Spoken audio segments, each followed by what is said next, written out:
bertanya, apa saja kriteria bagi seseorang agar dapat disebut sebagai penuntut ilmu, Ustaz? Baik, pertama, penuntut ilmu itu dia harus taksiri. Dia belajar ilmu itu berjenjang, dari yang rendah, paling rendah, sampai yang paling tinggi. Berjenjang ya, Ustaz ya? Jenjang. Jangan belajar baru satu kali dia belajar, masya Allah jadi mujtahid, ya. Baru duduk satu majelis, dia tukang fatwa. Apa hukumnya ini Ustaz? Boleh. Apa hukum ini Ustaz? Bid'ah. Ya. Iya. Ini tukang fatwa model seperti ini. Iya. Harusnya apa? Kalau dia belajar, dia jenjang dalam belajar.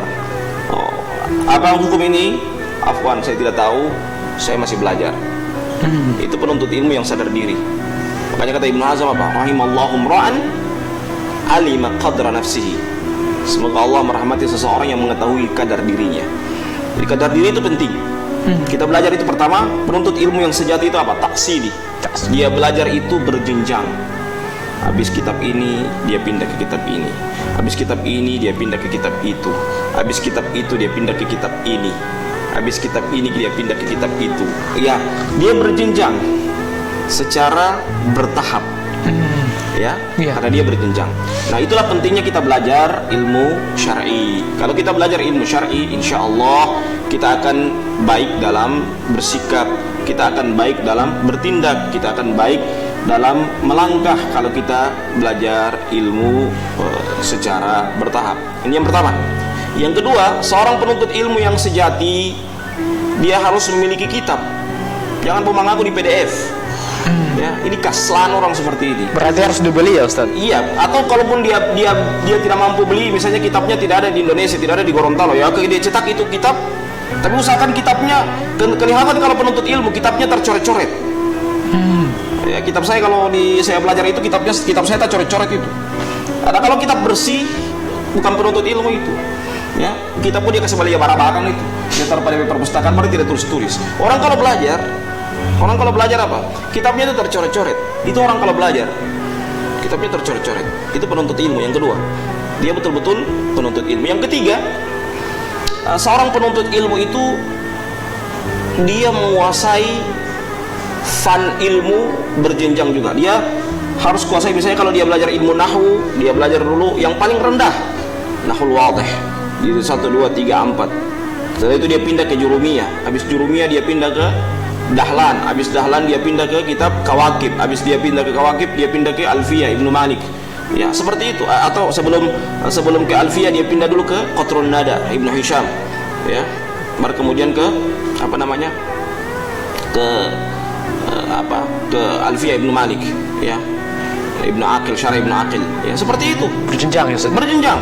Begitu juga kalau dia belajar Dia belajar ilmu fikih. Ya, dia mau ikut ilmu fikih apa? Oh, berarti dia belajar dulu ilmu.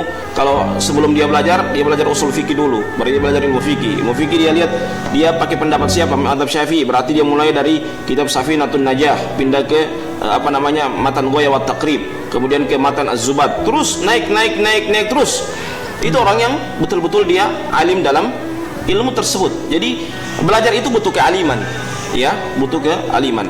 Ya, makanya man harimal usul hurimal usul. Barang siapa yang dia tidak kuat pada usulnya, dia tidak akan sampai pada ilmu yang dia ingin targetkan. Jadi ilmu itu butuh target dalam belajar. Ya, ilmu itu butuh target dalam belajar. Jadi usahakan kalau kita mau belajar, betul-betul kita belajar itu mendapatkan ilmu yang maksimal dalam belajar. Jangan cuma ilmunya separuh-separuh. Ya, ilmunya ya tidak maksimal dalam dia belajar. Jadi ilmu itu dihafal. Ya. Jangan mengaku kitab tulus. Usahakan dhabtus sadr, bukan dhabtul kitab. Ya. Dia menghafal apa hadisnya ini atau selesai. Apa hadisnya? Dan yang keempat, setelah dia menghafal, dia punya analisa dalam dalil. Itu penting. Ya. Makanya dalam fikih saja, pertama kita kalau di fikih itu ada satu mazhab itu, belajar orang mazhab itu pertama apa? Dia kasih satu pendapat dulu. Baru dia kasih pendapat, yang kedua dia kasih berbeda pendapat di kalangan mazhab intern itu, baru dikasih mana yang pendapat yang lebih kuat. Yang ketiga, tingkatan yang ketiga sudah mulai dengan eksternal madhab. Jadi misalnya madhab Syafi'i dulu, kalau yang kitab kedua madhab Syafi'i tapi ikhtilaf di kalangan madhab Syafi'i. Kalau yang kitab yang ketiga bukan cuma ikhtilaf di kalangan madhab Syafi'i, tapi 4 madhab semua dikuasai ikhtilafnya. Itu belajar. Jadi dia harus kuasai betul. Sehingga kalau pada saat dia belajar, dia benar-benar belajar itu dengan ilmu yang mapan pada saat dia melangkah berjenjang. Ya, itu fikih, belum hadis. Kalau hadis dia belajar dulu mustalahul hadis. Apa itu hadis sahih, apa itu hadis hasan, apa itu hadis dhaif. Hadis dhaif apa saja, ya. Hadis sahih apa saja. Dia harus tahu itu.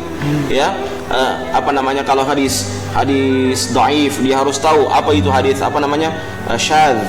Apa itu zaidah thiqah. Kadang kalau orang tidak bisa membedakan mana zaidah thiqah dan mana hadis syadz.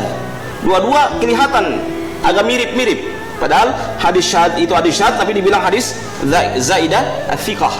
Ya, itu dalam ilmu hadis. Ada namanya dalam ilmu hikmah. Ilmu hikmah dia harus tahu dulu mabadi fi usulil hikmah, ya.